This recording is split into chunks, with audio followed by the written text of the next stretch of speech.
Celui-ci apparaît vraiment comme très vieilli, sans doute par l'humidité. Je trouve que les murs extérieurs apparaissent comme très dégradés.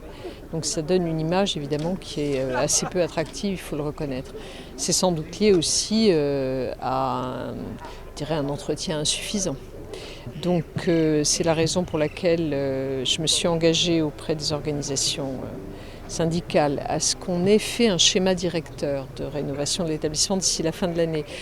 Vous allez me dire pourquoi ça n'a pas été fait avant, j'en sais rien. En tout cas, c'est ainsi. On a besoin de savoir exactement ce que l'on veut faire. Or, si j'ai bien compris, il y a des terrains ici, donc la question est de savoir si on reconstruit exactement sur ce site-là, si on rénove, si on reconstruit, est-ce qu'il faut reconstruire plus haut? Donc c'est ce schéma directeur qui va nous le dire de manière définitive, donc ça nous l'aurons à la fin de l'année. Et en attendant, parce qu'il y a quand même des urgences, donc nous allons déplacer, mais ça a déjà été annoncé, mais enfin je le redis, on va déplacer le quartier des femmes au centre de préparation qui est là-haut.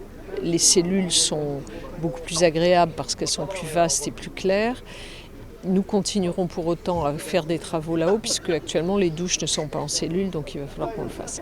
Et puis après, il faut s'attaquer, et monsieur le directeur d'administration pénitentiaire le sait, à la rénovation de cet établissement qui en a bien besoin. D'ailleurs, il y a des quartiers qui ont été rénovés par les détenus eux-mêmes d'ailleurs, qui ont travaillé.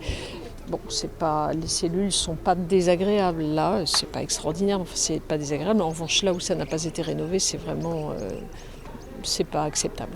Donc il faut qu'on avance.